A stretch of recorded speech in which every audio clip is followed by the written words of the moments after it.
Meanwhile, Manchester United have suffered back-to-back home league defeats after today's 1-0 loss to Crystal Palace. Post-match reaction with Palace's goal scorer, Joachim Andersen. Oh, Joachim, congratulations. How does that feel? Oh, it feels amazing. It's hard to describe with words at the moment. I'm really tired. It was a really hard game. The way we fought, the way we ran, we spoke about we have to run a lot today. We have to fight for each other. It's not easy to come at Old Trafford and win. And yeah, the way we played with that spirit today is unbelievable. And yeah, that's what got us the 3 points, because it was not the prettiest from our side. We were all about the fight today, and then you need one goal from a set piece, and that's going to win you the game. Some goal as well, eh? Yeah, I don't really remember the goal. I just remember I kicked the ball. And luckily it went in. It was a really good feeling. Well, if you don't mind me saying, Peter, he takes the accolade for the Great Dane of the day. Doesn't he, yeah? I mean, what a fantastic finish from the centre half. We remind him? I don't believe for 1 second that he doesn't remember that goal. Yeah. That is once in a lifetime for a player from his position. We can talk about mistakes. I mean, for me, this is crazy. What is Amrabat doing here? Why is he giving this foul away? The player's going nowhere. Ayu's going nowhere. Just keep your cool. But once they get into this position, look at that finish. That is just absolute. It's clinical. You would have been proud of that, Glenn. Oh, I think any player's proud of that. The way he swivels his hips and do you know what? I think more than anything is to keep that ball down as it's coming at him with such pace and back across. Gives the goalkeeper, I think he gives the goalkeeper no chance. I think Peter's a little bit disappointed with Onana, but it's a goal worthy of winning any game, I think. Should Onana have done better? It takes a little bit of deflection. The thing for me is, I'm used to the Manchester United goalkeeper making those kind of saves. David De Gea came up with incredible saves like that, kept us in the games. I'm not going to put anything on Onana. It's everything that isn't right at the moment. There's so many things that you can pick on. And of course, if you come in as a new player and you're in this environment, which is not, it doesn't seem to be a happy environment. No. It's going to affect you. It is going to affect you. It's just what we've been used to for 12 years. It's always amazing saves. And at the moment, it's just like too many easy goals that goes in. When you talk about that sort of culture at Manchester United, and you can see that Højlund hasn't got that. He's a very positive young man, isn't he? I just hope the club doesn't drain the life out of him and that positivity that you can see at the moment. Yeah, and I would claim that 90% of what was good from Manchester United today came from something that he was involved in. The problem is that the team hasn't had a proper number 9 for a long time. So it also will take the team some time to get used to actually playing a number 9 in. Yeah. He's making all the right runs. He's keeping his patience, which I think he's only 20 years of age. But they're not playing him right. They're not. No. He should get a better service, I'd put it like that. I have to ask you about an incident in the second half. Should Manchester United have had a penalty for a handball on Joel Ward? I mean, the Manchester United Old Trafford rule is that it is a penalty. I think that's gone out of the window a little bit.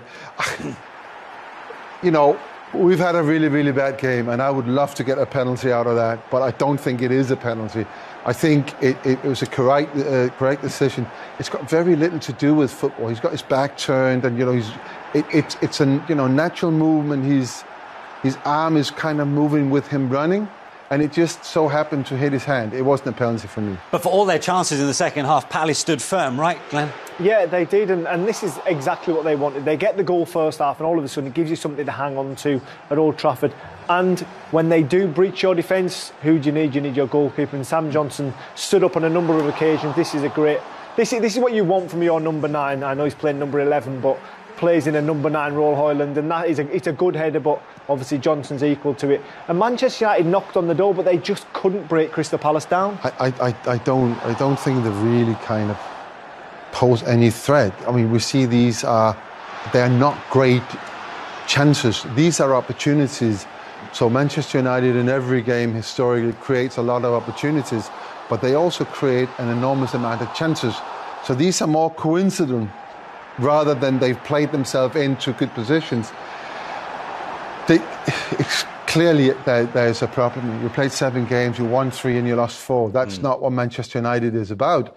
So is it what happens outside the football pitch? Is it what's happening within, the dressing room? I don't know, but clearly something needs to give. Something needs to change the course of Manchester United at the moment. It's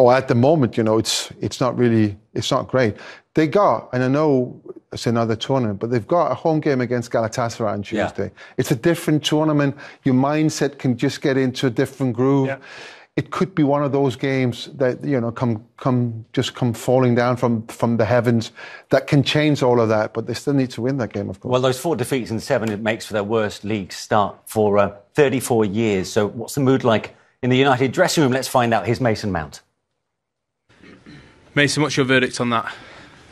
Yeah, it's a tough one to take. We know we need to win these games at home. They obviously had a few chances and they took it from the corner. We need to defend that better. We know that. I feel like we had a lot of chances. We created a few good opportunities, but we just didn't take it, and that's what we need to look at going forward. But yeah, as I said, we need to win these games, and especially at home. Yeah, tough one to take. Did you feel you created enough to win that game? Do you feel you controlled the game enough to win that match? I feel like we had them camped in their half for good spells, so we had chances to create, and I think, listen, if we get 1 goal, we're right back in it, and we're pushing and we're on top. So the game can flip, but we can't let them go 1-0 up, and that's the case. But listen, there's a lot of things to work on, a lot of things to look at, and we'll go back and we'll work on it, and we need to look at the next game now. So United have gone from being unbeaten in 20 matches at home in the league to now 2 defeats in 2. What next now? What needs to be done? We've asked this a few times already this season, Peter. How long have we got? Yeah. No, I think I said this at half-time. I would like to see the play being a bit quicker, more direct, and a lot more energy. I like to see all players run. And I'd like for the team to eradicate all the silly mistakes. So Amrabat, for instance, handled the ball 3 times.